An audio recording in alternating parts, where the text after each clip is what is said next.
The snow fell in thick, silent blankets over the manicured lawns of Greenwich, Connecticut, turning the sprawling Sullivan estate into a scene that belonged on a vintage holiday postcard. Inside the colonial-style mansion, the warmth of a crackling fire in the hearth fought against the bitter chill rattling the window panes. Martha Sullivan stood in the kitchen, her hands dusted with flour as she meticulously basted a 20-pound turkey. The aroma of rosemary, sage, and roasted butter filled the house, a scent she had associated with safety and family for over 40 years. Martha was 68, her hair a soft silver that caught the light of the overhead chandelier, and her eyes, though weary, still held a sparkle of hope. This was the first Christmas since she had officially retired from the public eye, and she wanted everything to be perfect. She wanted her children to feel the same magic they had felt when their father, the late real estate titan Arthur Sullivan, was still alive to lead the toast at the head of the mahogany table. Arthur had built this house, and Martha had turned it into a home. Every crown moulding, every piece of imported Italian marble, and every hand-stitched curtain represented a brick in the fortress of their legacy. Since Arthur's passing 5 years ago, the house had felt echoing and vast, but Martha never complained. She took pride in maintaining the Sullivan standard, keeping the gardens pristine and the silver polished, waiting for the moments when her son, David, and her daughter Sarah would return from their busy lives in the city. To Martha, this house was not an asset. It was a museum of their shared history. She could look at the scratch on the floor in the foyer and remember exactly where David had dropped his trophy after his first varsity win, or the stain on the rug in the library where Sarah had spilled ink while writing her college applications. David arrived first, his black SUV crunching over the fresh powder in the driveway. He was 42 now, a man who wore his ambition like a tailored suit that was slightly too tight. He stepped into the foyer, shaking the snow off his designer coat, but he didn't offer his mother a hug. Instead, he checked his gold watch, his eyes darting around the room as if he were performing a mental inventory. Close behind him was his wife, Jessica, a woman whose beauty was as sharp and cold as a shard of ice. Jessica didn't care for the smell of roasting turkey. She complained immediately about the humidity in the air affecting her blowout. Sarah, Martha's 38-year-old daughter, followed 10 minutes later, clutching her phone as if it were an oxygen mask. Sarah was a socialite who lived for the flash of a camera and the validation of followers she would never meet. She swept into the house with a flurry of silk and perfume, barely glancing at the hand-decorated tree Martha had spent 3 days perfecting. The dinner started with a tension that Martha tried to ignore. She served the soup, the fine crystal clinking against the silver, her heart swelling with a bittersweet joy at seeing her children together. She talked about the local charity drive and the new roses she planned to plant in the spring, but the conversation at the table was one-sided. David and Sarah spoke over her, discussing the volatile market in New York and the escalating costs of their lifestyles. Jessica sat in silence, her eyes tracking the movement of Martha's hands, a faint, predatory smirk playing on her lips. Martha felt a chill that had nothing to do with the weather outside. She tried to tell a story about their father, a memory of a Christmas in Aspen when the kids were small, but David cut her off mid-sentence. "Mom, we didn't come here to talk about the past," David said, his voice dropping into a professional tone that he usually reserved for boardrooms. He set his wine glass down with a definitive click. "We need to talk about the future. The Sullivan future." Martha froze, a spoonful of mashed potatoes halfway to her plate. "The future? Well, dear, I was just saying I think we should renovate the guest wing next summer. It would be lovely for when the grandchildren come to stay." Sarah let out a sharp, jagged laugh that grated against Martha's ears. "Grandchildren? Mum, we can barely afford the nannies we have now, and you're talking about guest wings." Do you have any idea what the property taxes on this place are? $200,000 a year. $200,000 just so you can sit in a museum and talk to ghosts. Martha's hand trembled. The taxes are high, yes, but your father left plenty in the trust. I've been careful, Sarah. I've managed the accounts exactly as Robert Vance advised. Robert Vance is an old man with old ideas, David snapped. He leaned forward, the candlelight casting long, distorted shadows across his face. We've had an independent audit done, Mum. Jessica and I spent the last 3 months looking into the Sullivan estate. You're draining the family's liquidity. You're sitting on a gold mine while Sarah and I are out there in the real world, fighting to keep our heads above water. This house is an anchor, and it's dragging us all down. It's not just an anchor, David. It's a moocher's paradise, Jessica added, her voice dripping with a calculated cruelty. She looked Martha directly in the eye. You've lived in this house for free for 5 years, Martha. You consume utilities. You employ a grounds crew. You spend thousands on groceries that you don't even finish. You're a moocher on your own children's inheritance. You're eating away at the capital that belongs to David and Sarah. The word moocher hit Martha like a physical blow. She felt the blood drain from her face, her heart hammering against her ribs. I helped your father build every cent of this fortune. I raised you in this house. How can you call me a moocher? I am your mother. Being a mother doesn't give you the right to be a financial burden, Sarah said, tapping her manicured nails against the table. She reached into her handbag and pulled out a glossy, thick brochure, sliding it across the mahogany surface toward Martha. We've already made the arrangements. We didn't want to ruin Christmas. But honestly, the timing is perfect. The market is peaking, and we have a buyer for the Greenwich property who is willing to pay $12 million cash if we close by the end of the month. Martha looked down at the brochure. In bold gold lettering, it read, Evergreen Manor, a new chapter in senior living. The images showed sterile rooms with beige walls and elderly people sitting in plastic chairs, staring blankly at a television. It was a nursing home, a cold, distant facility 3 towns away, known for its efficiency and its lack of soul. You want to put me in a home? Martha whispered, her voice cracking. You want to sell your father's house? The house he built for us? It's for your own good, Mum, David said, his voice devoid of any warmth. You're getting older. You're forgetful. You left the stove on last month. Don't think we didn't hear about that from the housekeeper. Evergreen Manor has 24-hour medical staff. You'll be safe there, and the proceeds from the sale of this house will go toward clearing the bridge loans Sarah and I took out for our ventures. It's a win-win. I am not forgetful, Martha said, her voice rising with a desperate strength. The stove was an accident, a single moment of distraction. I am healthy. I am capable.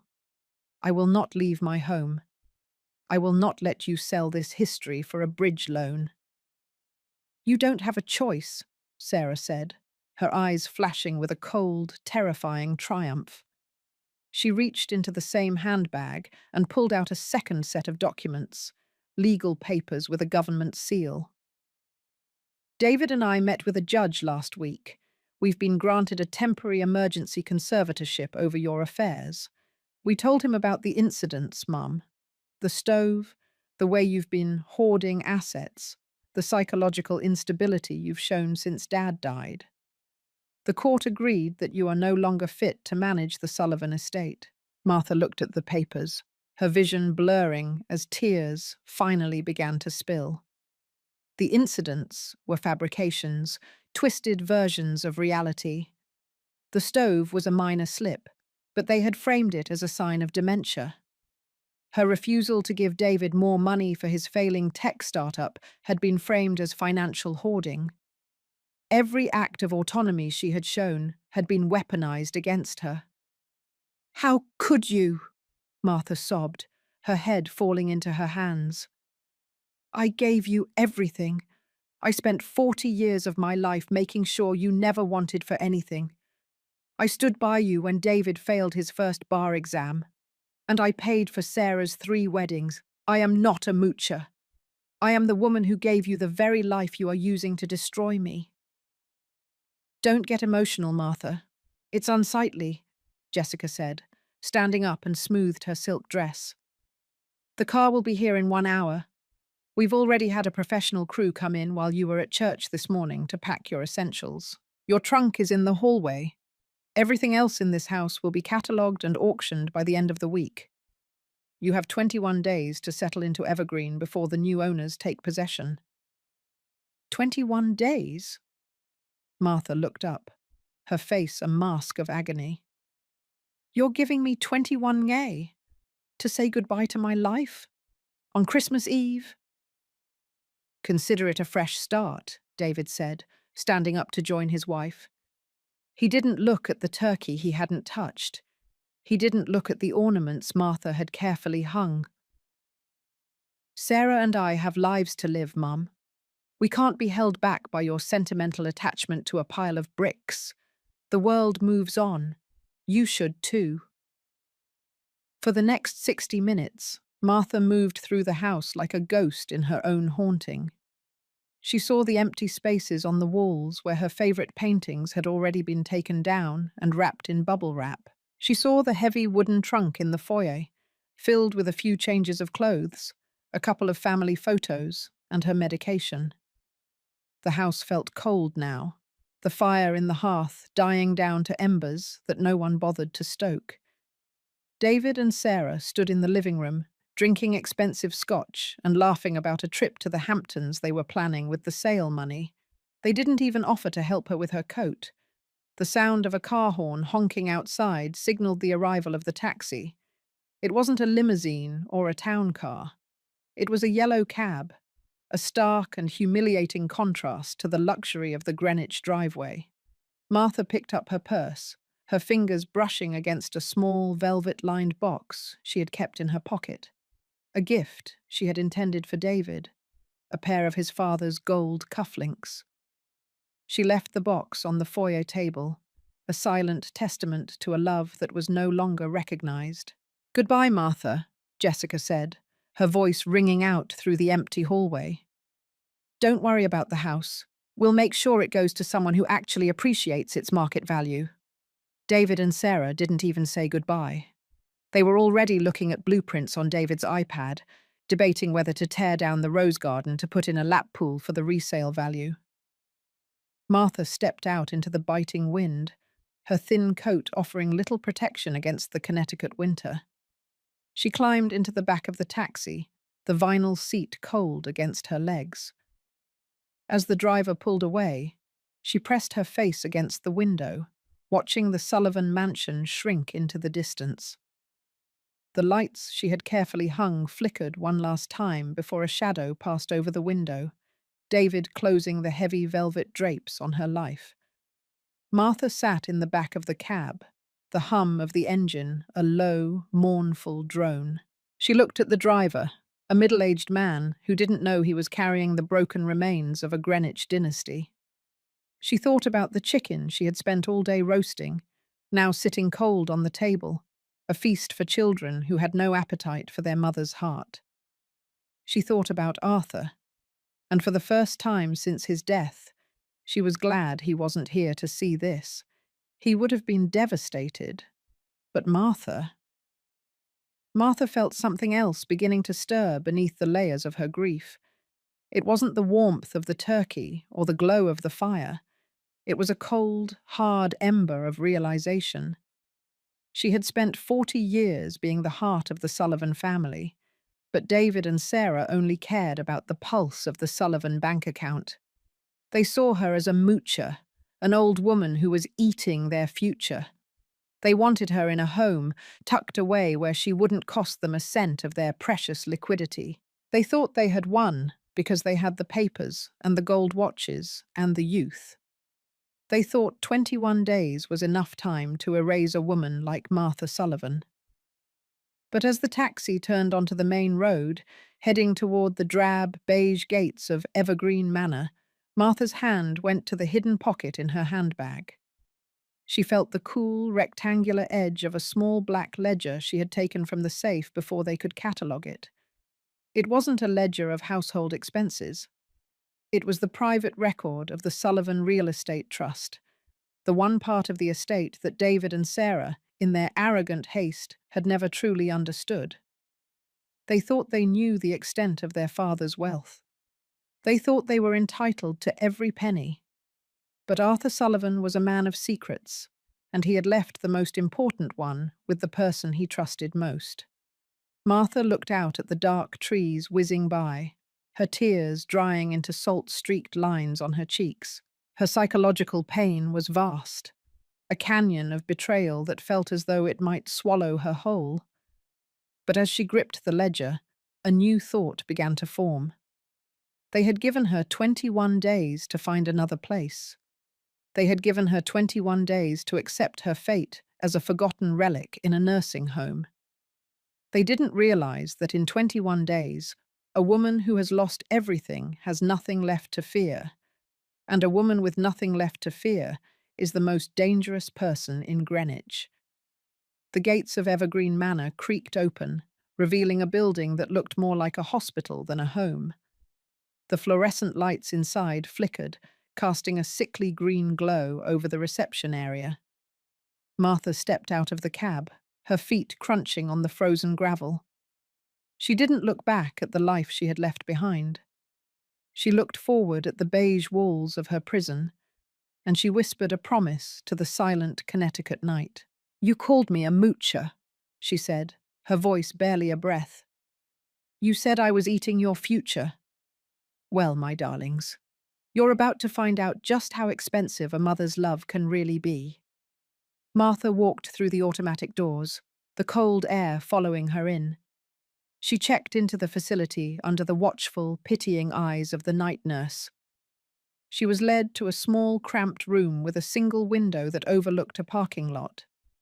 It was a far cry from the velvet curtains and marble floors of her mansion, but Martha didn't complain.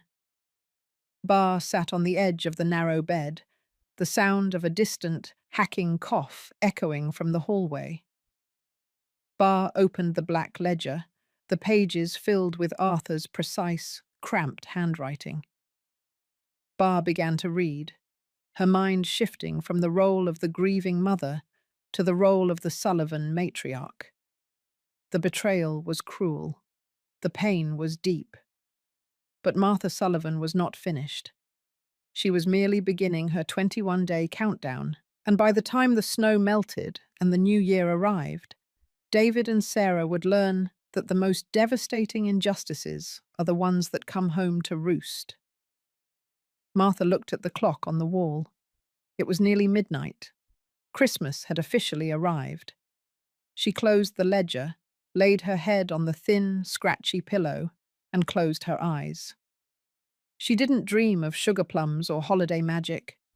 She dreamed of a cold, calculated justice that would restore her dignity and strip her children of the very arrogance they had used to break her heart. The first day of her 21-day sentence had begun, and Martha Sullivan was ready to make every second count. The silence of Evergreen Manor was not the peaceful quiet of a home, but the heavy, suffocating stillness of a waiting room for the end of life. Martha Sullivan sat by the single window of her room, watching the grey slush of late December melt into the mud of a new year that felt more like a sentence than a beginning. The room smelled of industrial-grade lavender and the faint metallic tang of old radiator steam. Her bed was narrow, the sheets thin enough to see the blue veins in her hands, and the walls were a shade of beige that seemed designed to drain the colour from one's soul. For the first few days, Martha did not move much. She did not eat the flavourless porridge served on plastic trays, nor did she join the other residents in the common room, where a television blared game shows at a volume intended for the stone deaf. She was a woman in mourning, But she was not mourning the death of her husband anymore. She was mourning the death of the children she thought she had raised. She spent hours staring at her reflection in the small, cracked mirror above the sink. She looked for traces of David's jawline or Sarah's high cheekbones in her own face, trying to understand how the blood that flowed through her heart had become so toxic in theirs. She remembered David as a toddler, clutching her skirt and crying whenever she left the room for a moment. She remembered Sarah at 6, wearing Martha's oversized pearls and promising to never leave her side. Those memories felt like lies now, clever deceptions practiced by children who were born with a hunger for gold that no amount of motherly love could ever satisfy. The psychological weight of their betrayal was a physical ache in her chest, a constant pressure that made every breath feel like an effort. She felt discarded, like a piece of furniture that had gone out of style, moved to the basement to gather dust until the executors of the estate decided it was time for a bonfire. But every night, when the night nurse completed the final rounds and the facility settled into an uneasy sleep, Martha reached under her thin mattress. She pulled out the small black ledger, the leather cover worn smooth by Arthur's hands. This was her lifeline.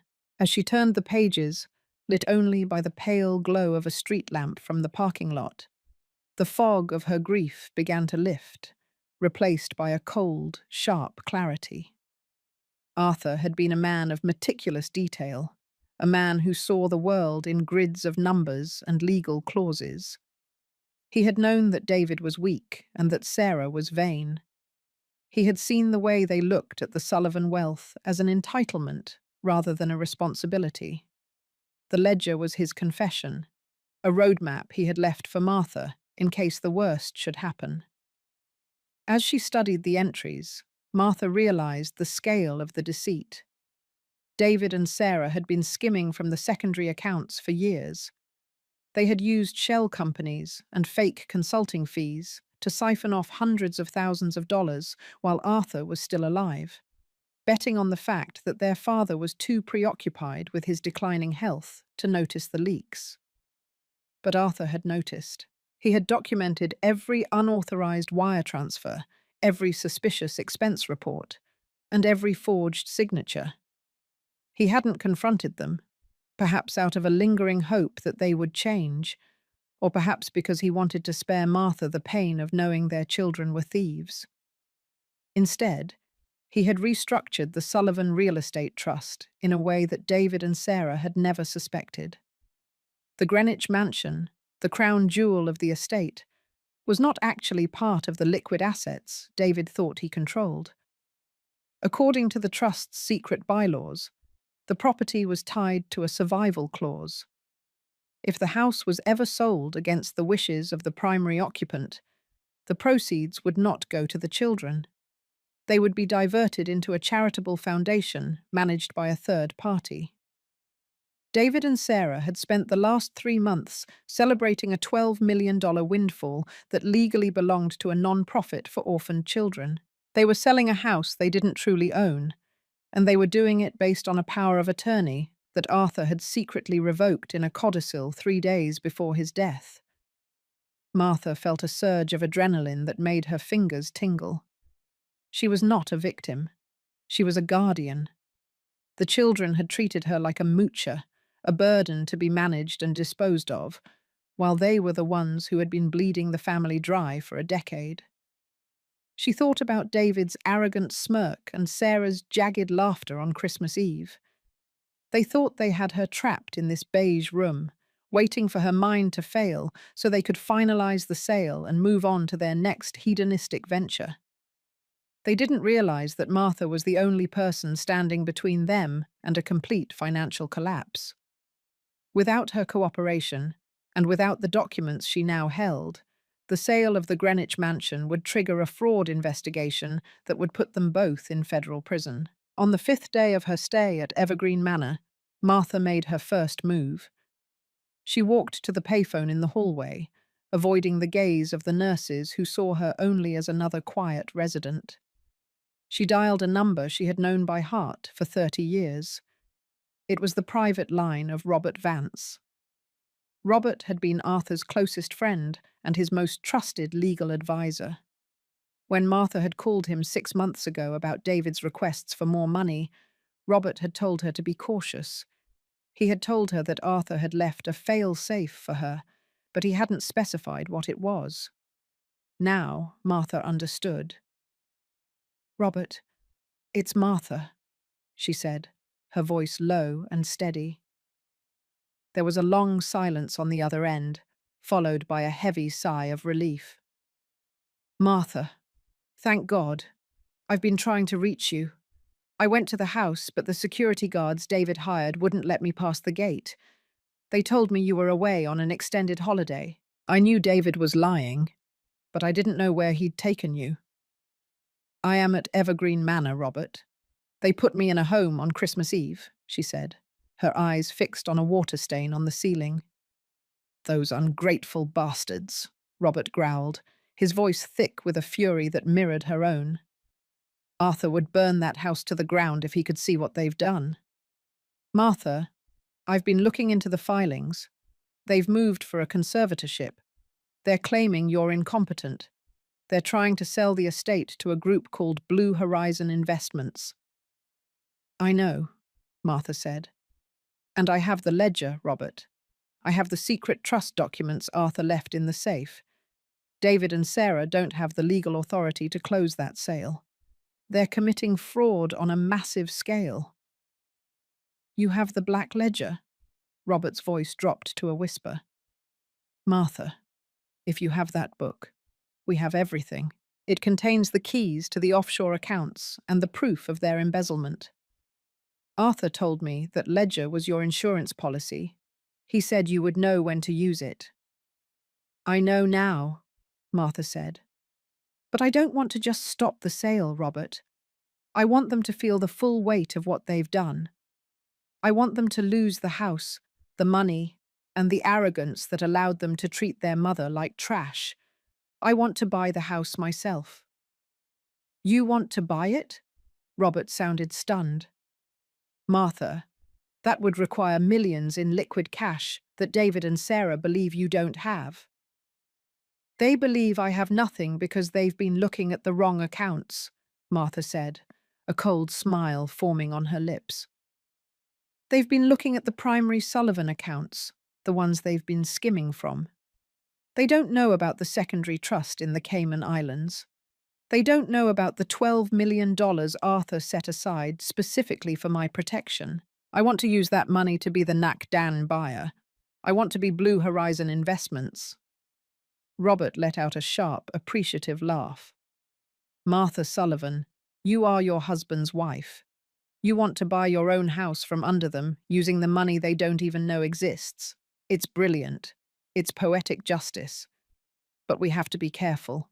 If they suspect it's you, they'll fight the sale out of pure spite." "They won't suspect me," Martha said. "They think I am broken. They think I am sitting in this room, crying over my turkey and waiting to die. I will play the part. I will be the incompetent, grieving mother until the very second the ink is dry on the closing documents. I need you to set up the shell company, Robert. Use a firm in New York. Make the offer through a proxy. Make it look like a corporate acquisition. They're so greedy for that cash that they won't ask questions.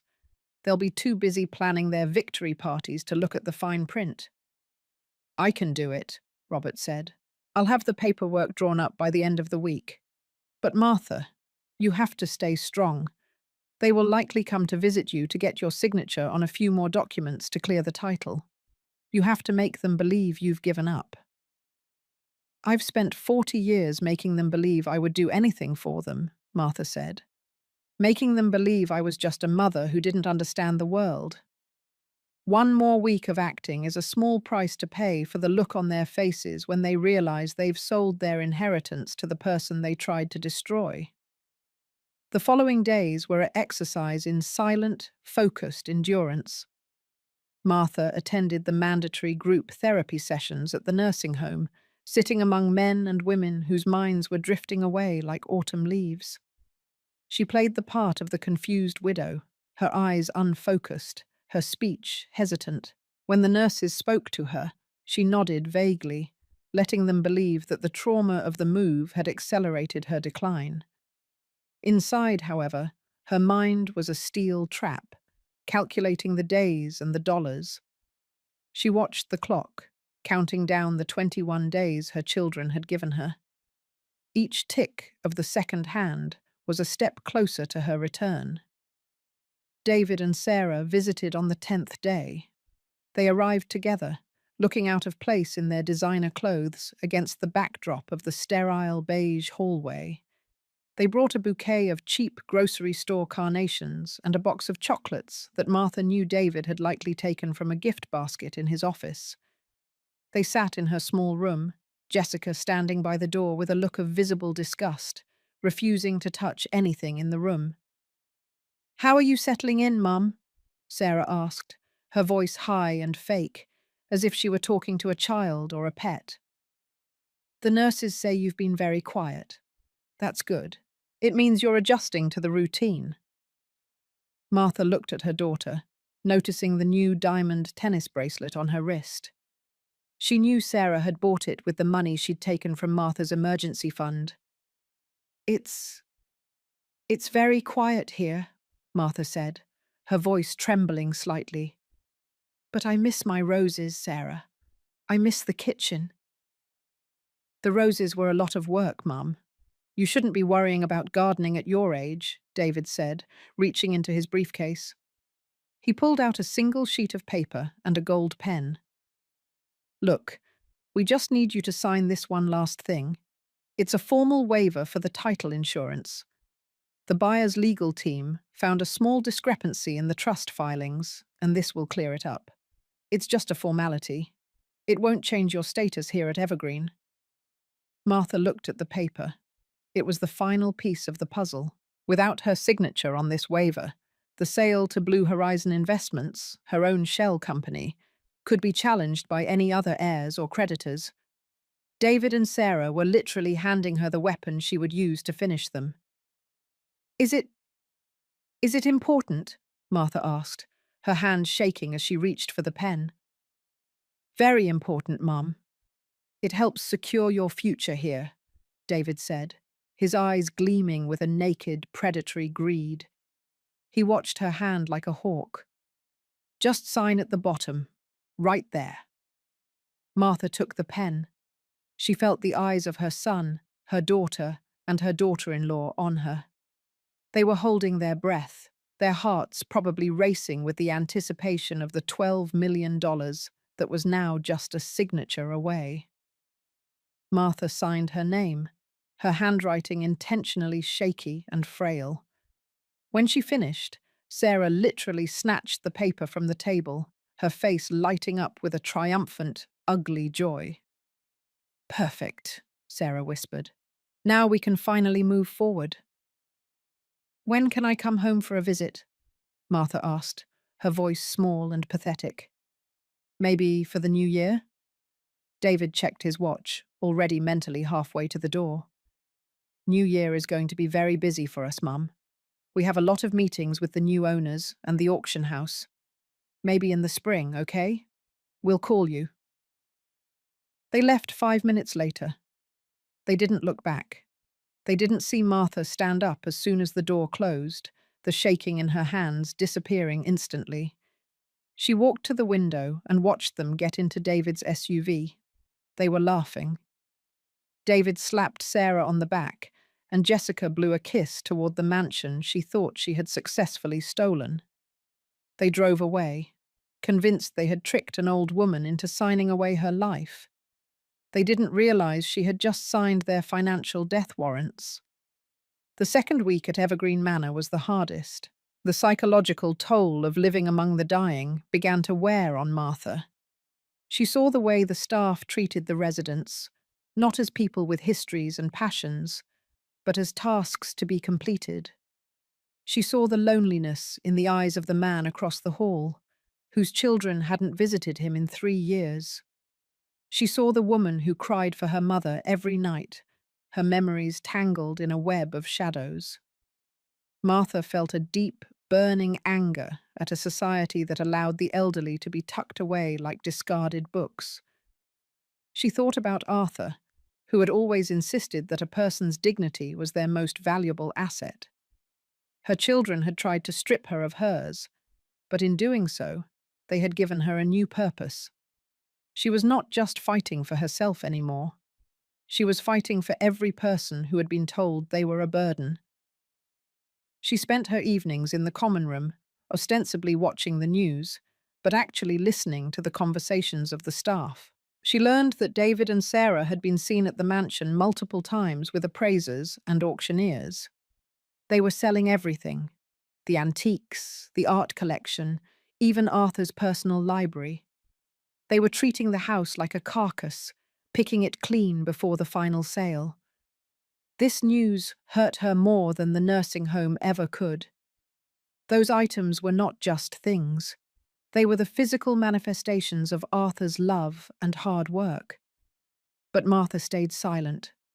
She held her grief in a cold, hard place in her soul, using it to fuel her resolve.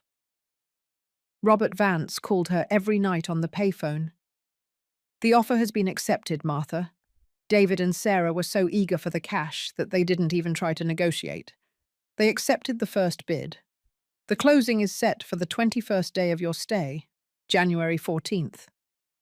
"And the auction?" Martha asked.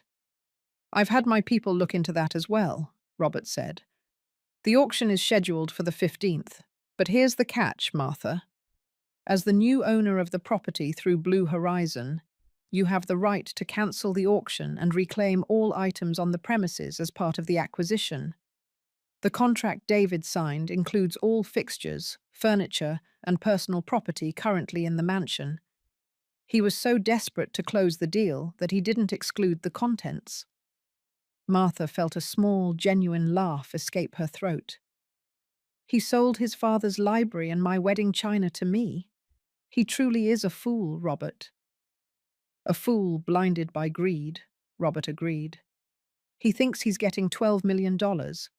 He doesn't realize that under the trust's survival clause, the moment the house is sold, the money will be frozen and diverted to the Sullivan Foundation. He'll get nothing, and Sarah will get nothing. They'll be left with the debts they've accumulated and a mountain of legal fees." "I want them to be there for the closing," Martha said. "I want to see their faces when they realize who the Nak Dan buyer is." "They wouldn't miss it for the world," Robert said. "They've planned a party at the mansion for that evening, a New Beginnings gala to celebrate their wealth. They've invited half of New York society." "Then I will attend the party," Martha said. "I will be the guest of honor." As the 21st day approached, Martha felt a shift in the air.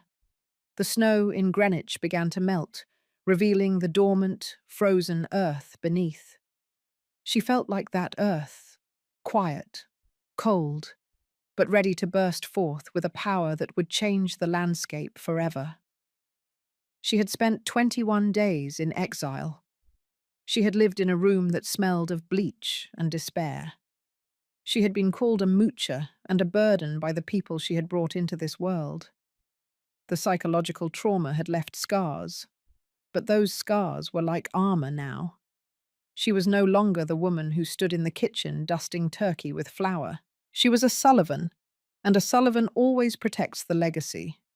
On the night of the 20th day, Martha packed her few belongings back into the heavy wooden trunk.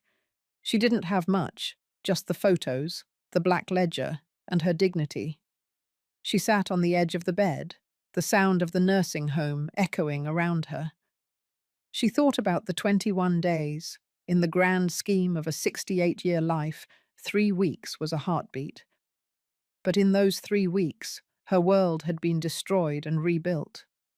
She had learned the true nature of her children, and she had discovered a strength she hadn't known she possessed. She had been pushed to the edge of the cliff, and instead of falling, she had learned how to fly. She looked at the small family photo she had kept on her nightstand. It was a picture from 20 years ago, taken in the rose garden. Arthur was laughing. David was a young man with a bright future, and Sarah was a beautiful girl with flowers in her hair. They looked like a perfect family. They looked like people who loved each other. Martha realized that the children in that photo were gone, replaced by the monsters who had put her in this room. The grief she felt for those lost children was real, but it was a quiet, distant thing now. She had mourned them, and now she was ready to face the reality of who they had become. The 21st day arrived with a pale, cold sun. Martha checked out of Evergreen Manor at 9 in the morning. The night nurse looked at her with surprise as Barr stood at the desk, dressed in a sharp, elegant wool coat that Robert Vance had delivered to her the night before. Martha's posture was straight, her gaze steady, and the confusion that had masked her face for 3 weeks was gone. "Are you leaving us, Mrs. Sullivan?" the nurse asked, her voice tinged with a genuine curiosity. "Did your son come to get you?" "No," Martha said, her voice clear and resonant. "I am going home, and I am taking my life back." She stepped out into the crisp morning air, where a black town car was waiting for her. Robert Vance stood by the open door, a wide, triumphant smile on his face. He looked at Martha and nodded, a silent acknowledgement of the battle they were about to win. "Everything is ready, Martha," Robert said as she climbed into the back seat. "The closing is at 2 o'clock. The gala is at 7. David and Sarah are already at the mansion, preparing the champagne." "Let them prepare," Martha said, leaning back against the leather seat. "The more expensive the champagne, the more bitter the taste will be when they realize they're drinking to their own downfall." The drive to Greenwich felt different this time. The trees were no longer a blur of dark shadows. They were landmarks on her way back to her kingdom. Martha looked at the black ledger on her lap, the leather cool beneath her fingers. She thought about the 21 days of isolation and the years of subtle gaslighting she had endured. She thought about the word moocher and the look of contempt on Jessica's face. She felt a calm, rational anger that was more powerful than any explosion of rage. She was going to restore the Sullivan name, and she was going to do it with the same meticulous attention to detail that Arthur had used to build it. They arrived at the mansion at 1:45. The Darban sign was still on the lawn, but someone had draped a red velvet ribbon over it in anticipation of the closing. The house looked magnificent in the winter light, its white pillars standing like sentinels against the grey sky. Martha felt a surge of pride. This was her house. This was her history. And in a few hours, it would be hers again, legally and permanently. The closing took place in the library, the very room where Sarah had spilled ink 20 years ago. David and Sarah were there, sitting at the long mahogany table, surrounded by their lawyers and the representatives from Blue Horizon Investments. They looked like they were on top of the world. David was wearing a new gold watch, and Sarah was dripping in silk. Jessica sat in the corner, her eyes darting around the room, already imagining the renovations she would do with her share of the money. They didn't notice Martha and Robert enter the house through the side entrance. They were too focused on the papers in front of them. "We just need the final signatures from the Blue Horizon representative," David's lawyer said, his voice echoing in the quiet room. "And then the funds will be released to the escrow account." "I believe I can help with that," Robert Vance's voice rang out as he stepped into the library. David and Sarah looked up, their expressions shifting from irritation to confusion. "Robert, what the hell are you doing here?" David asked, standing up. "This is a private closing. You don't represent the buyer." "Actually, David, I represent the owner of Blue Horizon Investments," Robert said, stepping aside to reveal Martha standing in the doorway. The silence that followed was absolute. It was the silence of a world stopping on its axis. David froze, his pen suspended over the final document. Sarah's mouth opened, but no sound came out. Jessica stood up, her face turning a sickly shade of grey. They looked at Martha, and for the first time in their lives, they truly saw her. They saw the woman who had survived their betrayal. They saw the matriarch they had tried to bury, and they saw the power they had never suspected she possessed. Martha walked into the room, her footsteps steady on the hardwood floor. She looked at her children, her gaze devoid of the motherly warmth they had always taken for granted. She looked at the papers on the table, the contracts they had signed, the waivers they had tricked her into signing, the documents of their own greed. 21 yay, Martha said, her voice a low, dangerous hum. You gave me 21 days to find another place. You called me a moocher. You said I was eating your future. Well, David, Sarah, Jessica, the 21 days are up, and I have found my place. She took the gold pen from David's trembling hand and signed the final document with a flourish. She didn't shake. She didn't hesitate. She signed as the owner of Blue Horizon Investments. She signed as the protector of the Sullivan Trust. She signed as the woman who was taking her house back. The closing is complete, Martha said, looking David directly in the eye. Blue Horizon Investments is now the legal owner of this property and all its contents. And as the owner, I have a few announcements to make, and the psychological trauma was still there, a shadow in the corner of her mind, but it was overshadowed by the brilliance of her triumph. She had turned their daggers into her own armor. She had used their greed to fuel her resurrection. The seed of revenge that had been planted in the cold, beige room at Evergreen Manor had grown into a forest of justice. And as the sun began to set over Greenwich, casting long shadows over the Sullivan estate, Martha Sullivan knew that the real gala was just beginning. She stood in her library, the smell of old books and leather familiar and sweet. She looked at her children, who were now just strangers in her house. They were penniless, disgraced, and facing a future that would be defined by the very consequences they had tried to escape. Martha Sullivan was no longer a moocher. She was the mistress of the mansion, and she was home. She walked to the velvet curtains and pulled them back, letting the last rays of the winter sun flood the room. She looked out at the rose garden, dormant but alive beneath the snow. She thought about the 21 days and the lessons she had learned. She thought about Arthur and the legacy they had built. She felt a deep, abiding peace. The battle was won, the debt was paid, and the Sullivan name was finally clean. Martha Sullivan was home, and she was never leaving again. The guests for the gala would be arriving soon. David and Sarah's friends, the elite of New York society, would come expecting a celebration of youth and greed. Instead, they would find a celebration of dignity and justice. Martha looked at Robert Vance and nodded. The countdown was over, the shadow of deceit had been lifted, and in its place was the blinding, beautiful light of the truth. Martha Sullivan was back, and Greenwich would never be the same. The evening air in Greenwich was crisp and smelled of expensive perfume, and the faint, woodsy scent of burning hickory from the mansions nearby.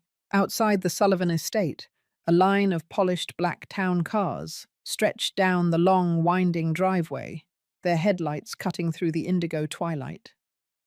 David and Sarah had spared no expense for their New Beginnings gala. They had hired the most prestigious catering firm in Manhattan, draped the ballroom in white orchids, and ordered 500 bottles of vintage champagne that cost $1,000 each. To the elite guests stepping through the arched front doors, this was the social event of the season, a celebration of a new era for the Sullivan name. To David and Sarah, it was a victory lap. They stood at the top of the grand staircase, dressed in silk and velvet, looking down at the crowd with a predatory satisfaction. They believed they were $12 million richer. They believed their mother was tucked away in a beige room at Evergreen Manor, a forgotten relic of a past they had successfully liquidated. Jessica moved through the crowd like a queen who had finally secured her throne. She wore a diamond necklace that had once belonged to Martha's grandmother, a piece she had taken from the safe before the appraisers arrived. She sipped her champagne and spoke to the wives of investment bankers, laughing about the upcoming renovations she planned for the mansion. She spoke of marble infinity pools and glass-walled solariums, already erasing every trace of Martha's touch from the colonial walls. David stood nearby, basking in the handshakes of men he had spent his life trying to impress. He felt invincible. He had cleared his debts, secured his future, and silenced the one person who could hold him accountable. He didn't notice the black town car that pulled up to the side entrance, nor did he see Robert Vance step out, followed by a woman whose silhouette was sharp and commanding. Inside the ballroom, the music was a soft, sophisticated jazz that hummed beneath the chatter of 100 voices.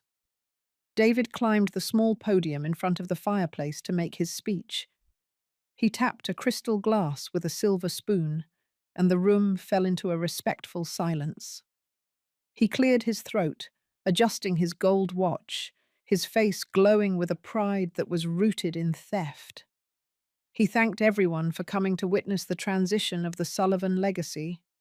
He spoke of growth and modernization and the necessity of leaving the past behind. He even managed to squeeze out a few fake, sentimental words about his mother, telling the crowd that she was resting comfortably in a private facility where she could get the care her declining mind required. The guests nodded with pity, unaware that the woman he was describing was standing just outside the heavy velvet drapes.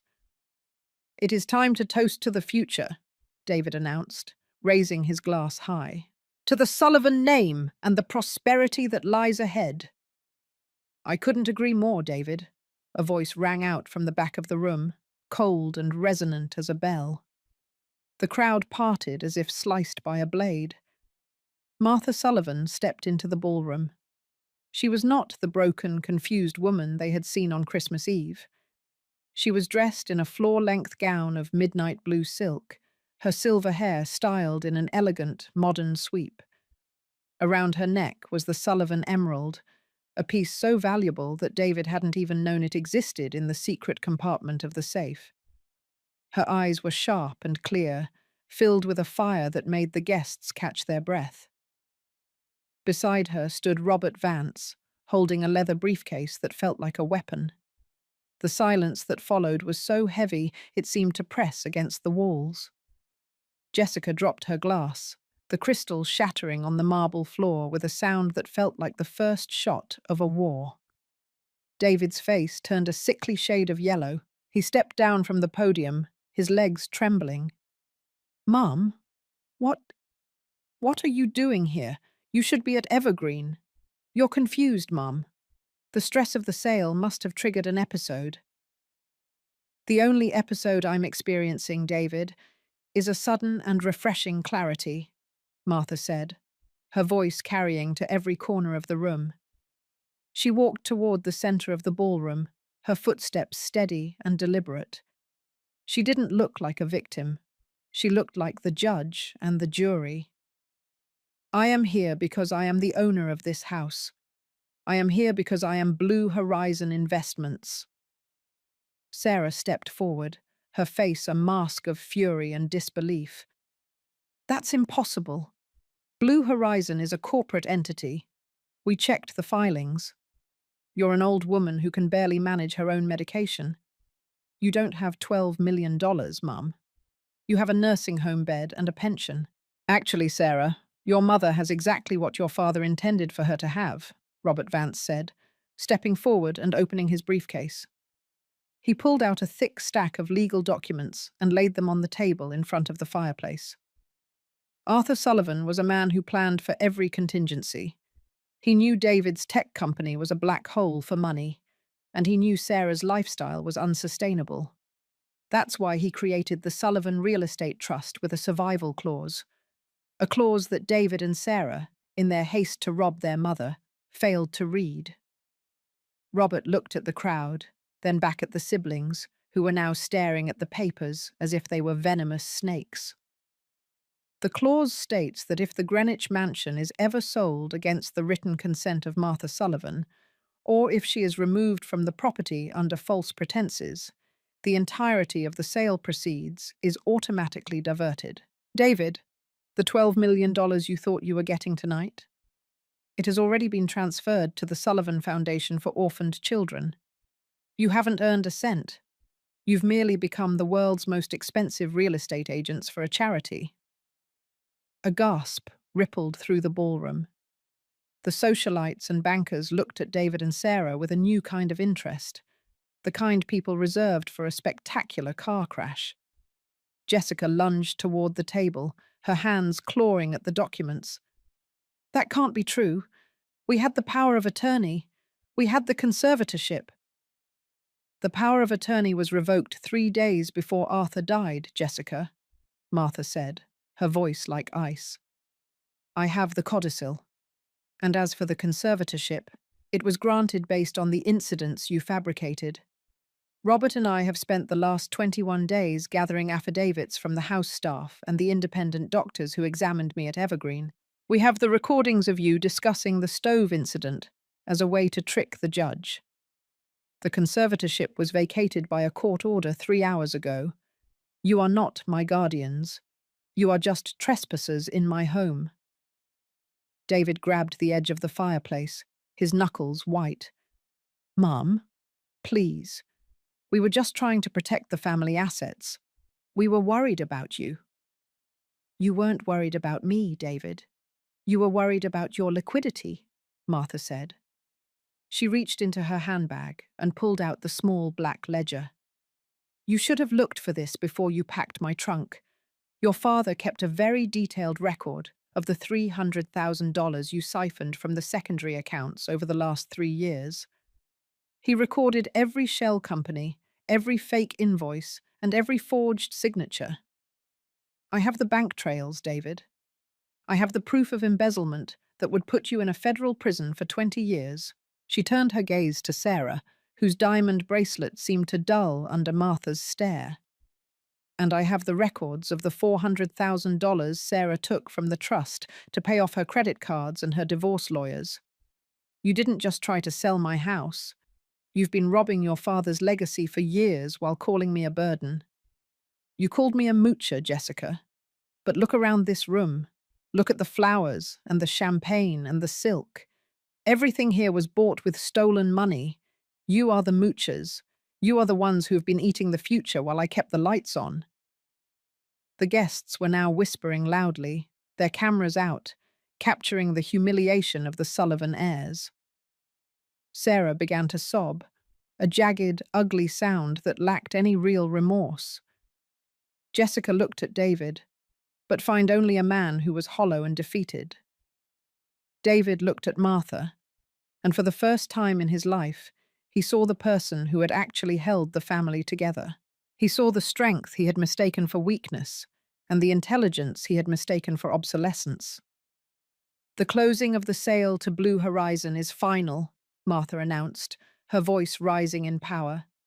I am the legal owner of this house and everything in it. And as the owner, I find this party to be in poor taste. Robert, please call the security team. Within minutes, the same security guards David had hired to keep Martha out were now escorting the guests to the door. The ballroom emptied with a frantic, embarrassed speed, the white orchids and vintage champagne left behind like the debris of a shipwreck. Only David, Sarah, and Jessica remained, standing in the middle of the vast, echoing room. What now, Mum? David whispered, his voice small and broken. What are you going to do to us? I am going to do exactly what you did to me, Martha said. She gestured to the hallway where their luggage had already been placed by Robert's team. You have 1 hour to pack whatever you brought with you tonight. You will leave this house, and you will not return. Your accounts are frozen. Your credit cards have been cancelled. The cars you drove here are registered to the trust, and the keys are already on my desk. You are leaving exactly as you tried to send me to Evergreen, with nothing but a trunk and a memory of a life you didn't earn. You can't do this, Martha. We're family, Jessica shrieked, her face twisted in a mask of desperation. Family is a bond of trust, Jessica. You broke that bond on Christmas Eve, Martha said. You said I was a financial burden. Well, now you are your own burden. David, Sarah, I gave you 40 years of my life. I gave you every opportunity and every cent I could spare. You chose to trade that love for $12 million that isn't yours. Go live the lives you've built for yourselves. Go see what the real world looks like without a moocher to pay your bills. Martha stood by this grand staircase as her children dragged their suitcases out of the front door. David didn't look at her. Sarah wouldn't stop crying. Jessica was already on her phone, likely trying to find a friend who would take her in. But Martha knew that in Greenwich, people like the Sullivans didn't have friends once the money was gone. They stepped out into the cold January night, the heavy mahogany door clicking shut behind them with a finality that felt like a heartbeat. The house was silent again. Martha stood in the foyer, the emerald around her neck glowing in the dim light. She looked at the scratch on the floor and the stain on the rug. She looked at the portraits of her children that she would soon move to the attic. She felt a deep, profound sadness, but she also felt a peace that was solid and unshakable. She had taken her house back, but more importantly, she had taken her dignity back. She was no longer the woman who lived for the validation of children who didn't love her. She was Martha Sullivan, a woman who had survived the fire and come out as gold. She walked into the kitchen and poured herself a glass of water. She thought about the turkey and the rosemary and the sage. She thought about Evergreen Manor and the 21 days of isolation. She realized that the betrayal had been a gift, a terrible and necessary surgery that had removed the rot from her life. She was alone, but she was not lonely. She had Robert Vance, she had the Sullivan Foundation, and she had the memory of Arthur, whose love had reached out from the grave to save her. As the first light of dawn began to touch the Greenwich skyline, Martha Sullivan walked out onto the terrace. She looked at the snow melting on the rose garden, the earth beneath it waiting for the spring. She thought about the people she would help with the $12 million, the children who would have a future because her own children had been so greedy. She felt a quiet, powerful joy.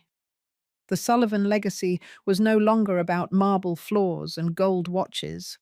It was about justice. It was about character. It was about a mother who refused to be forgotten. Martha closed her eyes and took a deep breath of the cold, clean air. She was home. She was free. And she was ready for the spring. The Sullivan mansion stood tall and proud in the morning light, a house no longer haunted by the ghosts of greed, but filled with the dignity of a woman who had finally learned her own worth. Justice is not merely about the recovery of property or the balance of a bank account, but about the restoration of a soul that was once discarded. The betrayal of a child is a wound that never truly closes, but it can be transformed into a source of wisdom and unbreakable strength. To be called a moocher by those you have nurtured is a cruelty that reveals their poverty of spirit, not yours. True dignity exists in the ability to stand tall when the world expects you to crawl, and true family is built on respect, not on the anticipation of an inheritance. Forgiveness is a path for the self, but justice is a requirement for the truth to survive. Redemption only begins when the consequences of one's actions finally come home to stay.